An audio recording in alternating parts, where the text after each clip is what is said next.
video kali ini kami akan menjelaskan mengenai masalah-masalah yang terjadi selama kegiatan PTM berlangsung dan syarat apa saja yang mendukung dalam pelaksanaan PTM dan bentuk pelaksanaan PTM, serta tanggapan orang tua, guru, murid dalam pelaksanaan PTM, dan yang terakhir, pro dan kontra dalam pelaksanaan PTM tersebut.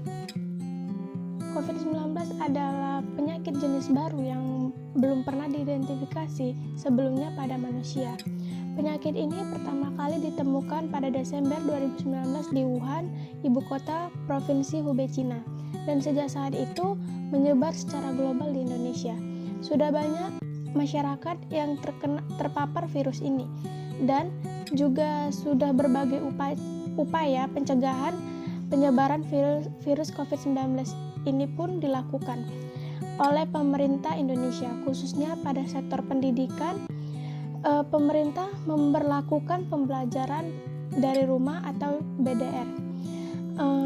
Tetapi seiring berjalannya waktu, penyebaran virus ini semakin lama semakin menurun, sehingga Dinas Pendidikan dan Kebudayaan membuat surat edaran tentang pelaksanaan pembelajaran tatap muka satuan pendidikan di lingkungan Dinas Pendidikan Kebudayaan Kabupaten, memutuskan bahwa proses kegiatan belajar mengajar atau KBM pada satuan pendidikan tingkat PAUD, SD, dan SMP mulai menggunakan metode pembelajaran tatap muka atau PTM.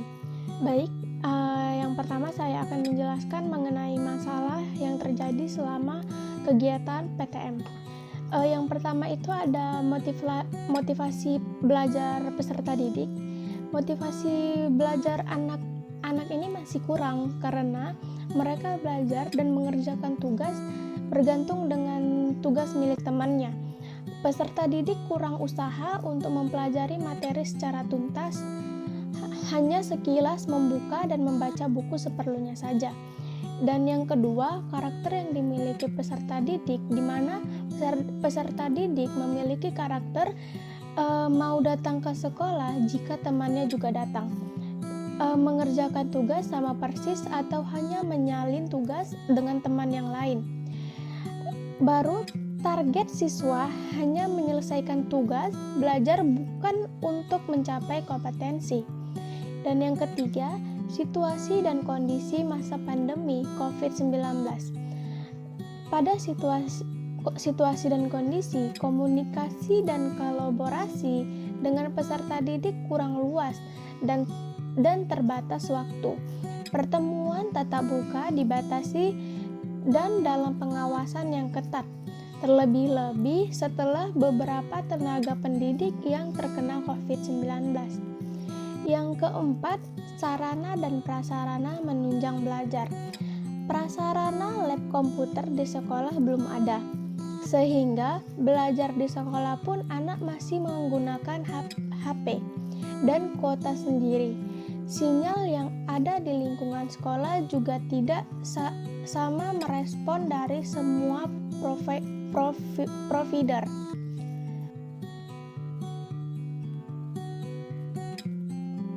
Syarat pelaksanaan PTM diambil dari sekolah yang berada di Kabupaten Tegal di bawah naungan Dinas Pendidikan itu memiliki syarat ketentuan, yaitu 1. Masuk untuk semua kelas, yang kedua 1 jam pelajaran itu maksimal 25 menit, yang ketiga istirahat 1 kali itu selama 15 menit dan siswa tetap berada di dalam kelas, yang keempat di dalam ruangan kelas itu maksimal 16 orang, jika lebih dari 16 orang maka dibagi menjadi 2 sesi. Yang kelima, jarak tempat duduk siswa itu minimal 1 meter. Adapun pelaksanaan bentuk PTM, yang dimana syaratnya itu 1. Penyelenggaraan pembelajaran KBM tatap muka harus memperhatikan protokol kesehatan. Yang kedua, satuan pendidikan supaya menjalin komunikasi dengan stakeholder terkait terhadap komite sekolah, pemerintah, desa, kecamatan, puskesmas, bahkan pun yang lainnya. Yang ketiga, melibatkan komite sekolah itu sebagai satgas di satuan pendidikan.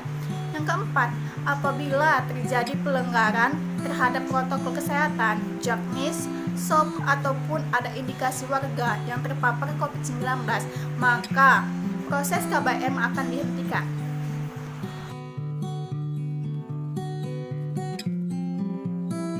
Pertama, tanggapan orang tua terhadap pembelajaran tatap muka di sekolah. Salah satu orang tua murid bernama Bu Sinta, berusia 39 tahun, seorang ojek online. Beliau mengaku senang sekaligus khawatir pada putrinya yang sudah mulai belajar di sekolah.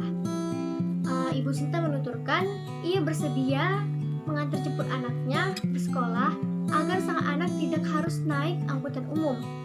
Hal itu Ibu Sinta lakukan agar putrinya terhindar dari paparan COVID-19. Dan beliau menuturkan iya dong harus antar jemput karena khawatir kalau naik angkot atau ojek. Memang harus antar jemput, ucap perempuan yang bekerja sebagai ojek online tersebut. Selanjutnya yang kedua, yaitu tanggapan murid itu sendiri dalam pelaksanaan pembelajaran tatap muka di sekolah yang disingkat PTM. Dimulainya PTM ini meskipun secara terbatas menghadirkan gairah dan semangat siswa, guru, dan orang tua. Bagaimana tidak, selama 1,5 tahun mereka hanya bisa bertemu lewat online saja, belajar secara daring. Tak terbayangkan bahagia dan senangnya mereka bisa bertemu teman-teman satu kelas, apalagi dengan guru mereka. Tanggapan siswi yang bernama Selviana Dwi Indriani dari MTSN 1 Rembang, beliau mengatakan bahwa selama ini Selvi alhamdulillah setelah menunggu kurang lebih 1,5 tahun akhirnya sudah bisa masuk sekolah lagi. Senang karena bisa mendengarkan keterangan langsung dari bapak ibu guru. Namun ketika masuk kita harus tetap mematuhi protokol kesehatan. Di sisi lain juga terdapat pendapat dari seorang siswa yang bernama Muhammad Nizam Budin, siswa kelas 11-2 MTSN 4 Rembang. Nizam mengungkapkan rasa senangnya dengan digelarnya PTM ini. Beliau menuturkan, saya senang sekali akhirnya pembelajaran tatap muka dimulai lagi, bisa bertemu dengan bapak, ibu guru, dan teman-teman semuanya.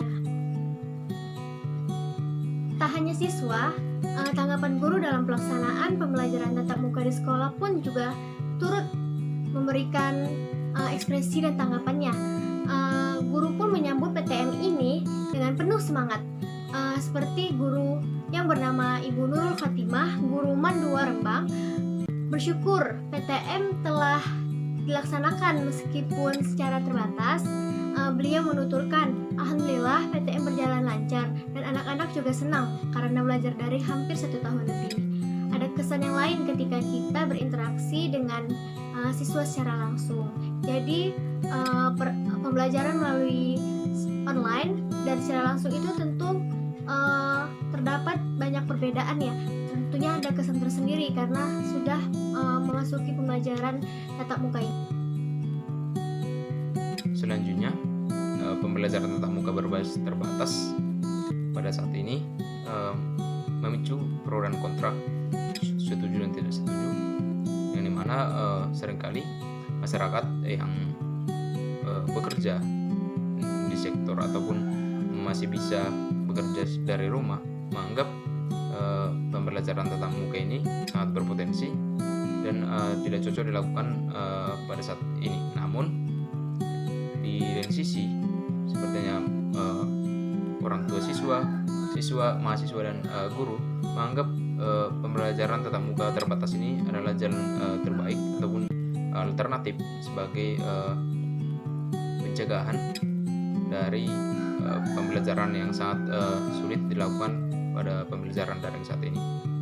Jadi walaupun hal tersebut pro dan kontra, namun pembelajaran tatap muka ini terus berlanjut walaupun dengan penggunaan masker ataupun penggunaan protokol kesehatan